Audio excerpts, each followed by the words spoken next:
శ్రీ శ్రీ యోగి ప్రభాకర్ బాబాజీ. హరి ఓం. చెప్పమ్మా.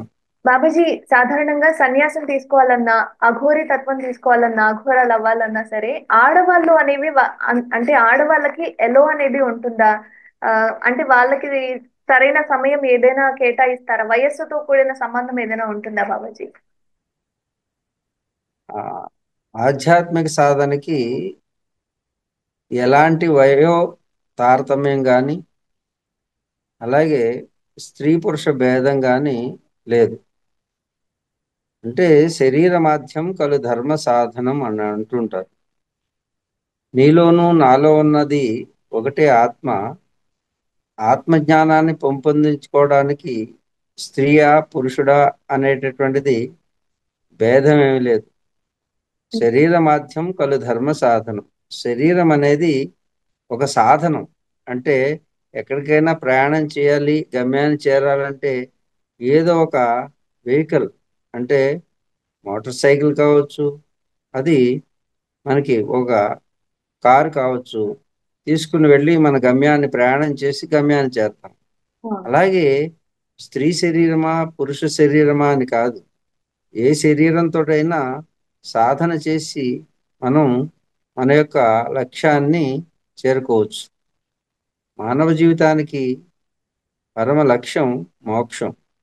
అలాంటి మోక్షాన్ని పొందడానికి శరీరం అనేది ఒక మాధ్యమం. అంటే శరీరం ఒక వాహనం లాంటిది.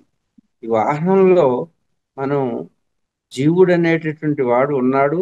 ఆ జీవుడు నేనని, జీవుణ్ణి దేవుడుగా మార్చడానికి చేసేటటువంటి ప్రయాణం ఏదైతే ఉందో ఆ సాధన ఈ యొక్క మానవ దేహంలో మాత్రమే ఉంది. అందుకే పరమోత్కృష్టమైనది మానవ జన్మ. కాబట్టి జంతువునా ఈ జంతువులన్నిటిలోకి వెళ్ళ మనకి పరమోత్కృష్టమైన జన్మ ఏదైనా ఉంటే అది మానవ జన్మ. మనుష్య శరీరం ఒకటి మాత్రమే. కాబట్టి మనుష్య శరీరంలో పురుష శరీరానికి కొన్ని సౌలభ్యం ఉన్నది. అలాగే స్త్రీ శరీరానికి కొన్ని కొన్ని అవరోధాలు రావడం సహజం. ఇది ప్రకృతి ధర్మం. అయినప్పటికీ వాటన్నిటిని అధిగమించేటటువంటి సాధనలు మనకున్నాయి. స్త్రీలందరూ కూడా సాధన చేసినప్పుడే సాధనకి పరిపూర్ణత్వం సిద్ధిస్తుంది. స్త్రీ లేనిదే ఈ జగత్తు లేదు. కాబట్టి స్త్రీ శక్తి అనేది అది అబల కాదు. నేను అంటుంటాను సబల అని అంటుంటారు చాలా మంది. సబల కాదు, సర్వబల అనేటువంటి పదాన్ని ఉపయోగిస్తాను. అందుకే ఈ యొక్క సనాతన ధర్మానికి మీరందరూ కూడా, స్త్రీలందరూ కూడా ముందు ఉన్నప్పుడే ఆ పురుషుడు సాధించే ఏదైతే పురుష లక్షణాన్ని పెంపొందించాలంటే పురుషుడు సాధనకి వెనకుండి నడిపించేది స్త్రీ శక్తి మాత్రమే. కాబట్టి స్త్రీ సాక్షాత్తు యొక్క పార్వతీదేవి యొక్క అంశ, శక్తి స్వరూపిణి. కాబట్టి స్త్రీ కంటే స్త్రీకి ఉన్నటువంటి శక్తి, సహనము, ఓర్పు ఇవన్నీ కూడా స్త్రీలో ఉంటాయి.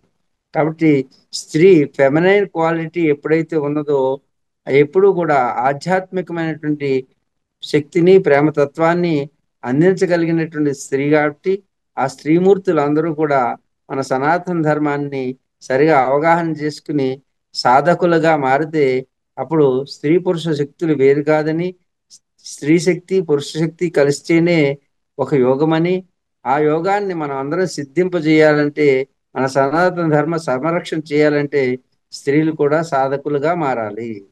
కాబట్టి ఇప్పుడు స్త్రీలు నాగా సాధువులుగా మారుతున్నారు, అఘోరాలుగా మారుతున్నారు, అలాగే తపస్సు చేస్తున్నారు.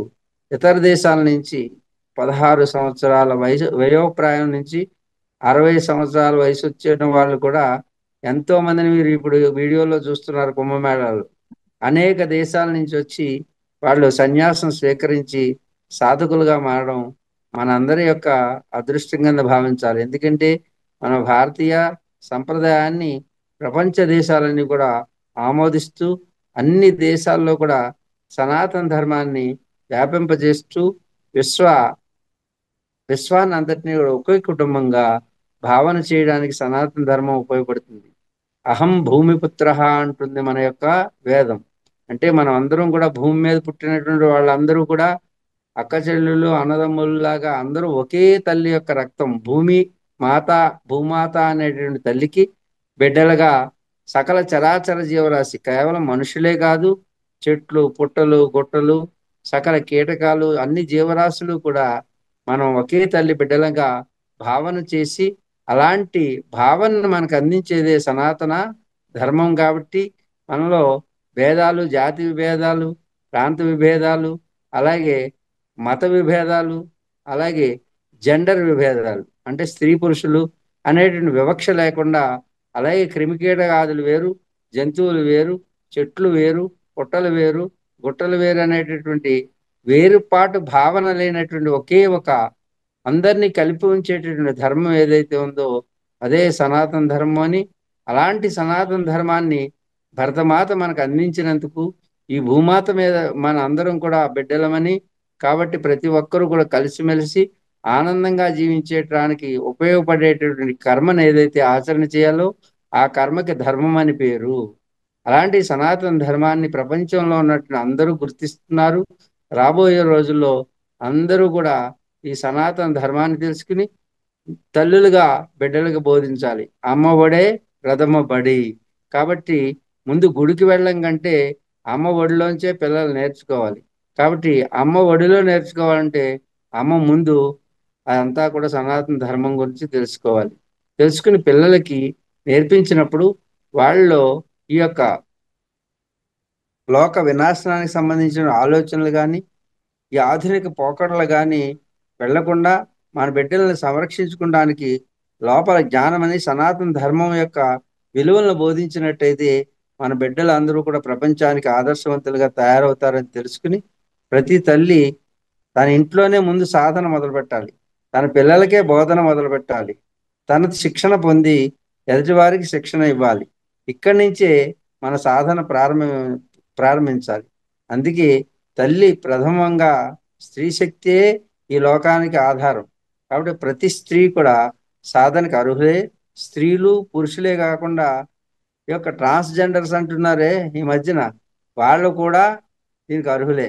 వాళ్ళు పార్వతీ పరమేశ్వరుల యొక్క స్వరూపం, అర్ధనారీశ్వర స్వరూపం అని. ఇప్పుడు ఎక్కువ మంది, చాలా మంది ట్రాన్స్జెండర్స్ ఇప్పుడు కిన్నెర అఖాడా అని ఒక ప్రత్యేకమైనటువంటి అఖాడాని మేము ఇక్కడ 14వ అఖాడాగా గుర్తించడం జరిగింది. దాంట్లో నేను కలిశాను నిన్న. అది కూడా వాళ్ళకి చూపించండి. లక్ష్మీ త్రిపాఠి అని, శ్రీ లక్ష్మీ త్రిపాఠిజీ అని, ఆవిడ చాలా పవర్ఫుల్, అందరికంటే చాలా శక్తివంతమైనటువంటి సాధనలు చేస్తుంది. కిన్నెర అఖాడా అనేది ఇప్పుడు చాలా ప్రాచుర్యంలోకి వచ్చింది. వారిని కూడా మీరు చూపించగలిగితే, నా పక్కన కూర్చుని ఉన్నారు, ఆవిడని కూడా చూపించండి. చూపించి ఎంత శక్తివంతంగా తయారు చేస్తున్నారంటే సనాతన ధర్మాన్ని, రాబోయే రోజుల్లో సనాతన ధర్మం వదిలుతుంది. అందుచేతే మనం కూడా దక్షిణ భారతదేశంలో ఏషియా అనేది ప్రారంభించడం సంకల్పం చేశాం. అది నెరవేరాలని హిమాలయ యోగుల యొక్క ఆదేశానుసారం మనం వాళ్ళ యొక్క ఆశీర్వాదం కోసం ఎదురు చూస్తున్నాం. అయితే వారందరూ కూడా ఒప్పుకున్నారు. మనకి ఇక్కడ సాగర్ మేళా అనేటువంటిది విశాఖపట్నంలో పెట్టాలని, సముద్ర తీరంలో కుంభమేళా ఏ విధంగా జరుగుతుందో ఆ విధంగా పెట్టాలని మేము వారిని కోరడం జరిగింది. అన్ని అఖాడాలని దాదాపు సంవత్సరం నుంచి మనం తిరుగుతూనే ఉన్నాం. ఎన్నో వేల కిలోమీటర్లు తిరిగాం. అలాగే కుంభమేళాలో కూడా అందరితో సంప్రదింపులు జరిపాం. అవన్నీ కూడా మీకు వీడియోస్ ఉన్నాయి. వాటిల్లో వాళ్ళందరూ కూడా చాలా మంచి ఆలోచన ఇది, బాబాజీ మీరు ప్రొసీడ్ అవ్వండి, మేము వస్తాము అని చెప్పారు. అయితే ప్రభుత్వాలు ఎంతో ఖర్చుతో కూడుకున్న పని. ప్రభుత్వాలు వాళ్ళు చెప్పారు కూడా, డిప్యూటీ సీఎం కానీ సీఎం గారు కానీ వాళ్ళు కూడా సందేశాన్ని ఇచ్చారు. మీ వీడియోలో ఉన్నాయి. చంద్రబాబు గారికి కానీ అలాగే పవన్ కళ్యాణ్కి కానీ సనాతన ధర్మ మూమెంట్లో ఇక్కడ సాగర్ మేళా జరిపినట్టయితే ఆంధ్రప్రదేశ్ని కూడా ప్రపంచవ్యాప్తంగా గుర్తింపు వస్తుంది. అంతేకాకుండా ఆర్థికమైనటువంటి ఉన్నతి కూడా కలుగుతుంది. ఎన్నో రకాలైన ప్రయోజనాలు ఉన్నాయి. కాబట్టి ప్రభుత్వం వారితో కూడా మేము సంప్రదించడానికి పూనుకుంటున్నాం. ఇప్పటి వరకు హిమాలయ యోగుల్లో ఈ యొక్క సంప్రదింపులు జరిపాం. అందుకే ఏషియా అంటే ఈ యొక్క అఖాడాన్ని మనం ఇక్కడ దక్షిణ భారతదేశంలో ప్రారంభించినట్టయితే, మనం కూడా ఆ విధమైనటువంటి వాతావరణాన్ని మన పిల్లలకి అందించినట్టయితే రేపు రాబోయే తరాలలో ఉత్తర దక్షిణ అనేటువంటి తేడా లేకుండా అందరూ ఒకే ఆలోచనతో ఐక్యతతో సనాతన ధర్మానికి మనకి తోడ్పాటును అందిస్తారని, మన పిల్లల్లో ఈ సనాతన ధర్మాన్ని దాని గురించి అంతా కూడా ఈ యొక్క కుంభమేళా జరిగే ప్రదేశాల్లో ఏ విధంగా ఉందో అదే విధంగా మన యొక్క దక్షిణ భారతదేశంలో కూడా సాగర్ మేళా ద్వారా ఈ యొక్క సనాతన ధర్మాన్ని మరీ ఇంత విస్తృతంగా జనాల్లోకి తీసుకువెళ్ళేటువంటి ఆలోచనతో ఈ యొక్క సాగర్ మేళాన్ని సంకల్పించడం జరిగింది. హిమాలయాల్లో అందరూ ఒప్పుకున్నారు. అలాగే వాళ్ళందరూ కూడా ఇక్కడికి రావడానికి సంసిద్ధులై ఉన్నారు అని చెప్పారు. అయితే ప్రభుత్వం వారు కూడా దానికి తోడ్పాటు అందించినట్టయితే తప్పకుండా సాగర్ మేళాన్ని తీసుకురావడానికి మేము ప్రయత్నం చేస్తాం. యువత అందరూ కూడా ఏషియాలో చేరండి. ఏషియా అంటే అఘోరా సనాతని ఇంటర్నేషనల్ అఖాడా అనేటటువంటిది ప్రారంభిస్తున్నాం. ఇది దాదాపు 7 దేశాలలో ఉన్నటువంటి మన తెలుగు వారితోటి మన యొక్క భారతీయులతోటి సంప్రదింపులు జరుపుతున్నాం. కొన్ని దేశాల్లో జర్మనీ లాంటి దేశాలు, అలాగే మలేషియా, అలాగే శ్రీలంక, మిగతా దేశాల్లో ఉన్నటువంటి మన యొక్క ఎవరైతే నన్ను అనుసరిస్తున్నారో వీళ్ళందరికీ కూడా కొన్ని సాధనలు ముందుగానే వాళ్ళకి ప్రణాళికని అందించడం జరిగింది. వీళ్ళందరూ పనిచేస్తున్నారు. ఈ పనులన్నీ కూడా తీసుకుని ఒక క్రమబద్ధీకరణ చేసి ఒక 7 రకాలైనటువంటి సాధనలు అందించడం, 7 రకాలైనటువంటి స్టెప్లు అంటే ఒకటో తరగతి, రెండో తరగతి, మూడో తరగతి ఎలా ఉంటాయో అలాగే 7 సాధనలు ఇచ్చి వీటిలో ప్రయోజనం పొందిన తర్వాత వారిని మంత్ర తంత్ర విద్యల్లో అలాగే భారతీయ మార్షల్ ఆర్ట్స్ అంటే యుద్ధ కళల్లో కూడా తర్ఫీదు ఇవ్వడానికి, నేను చిన్నప్పటి నుంచి యుద్ధ కళల్లో ప్రావీణ్యం సంపాదించుకున్నాను కాబట్టి నేను ఒక మిలిటరీ శిక్షణ అంటే ఆధ్యాత్మిక సైన్యాన్ని ఎలా తయారు చేయాలో అదంతా కూడా మనకి మర్మ కళలు లాంటివి భారతీయ సనాతన సాంప్రదాయంలో ఉన్నాయి.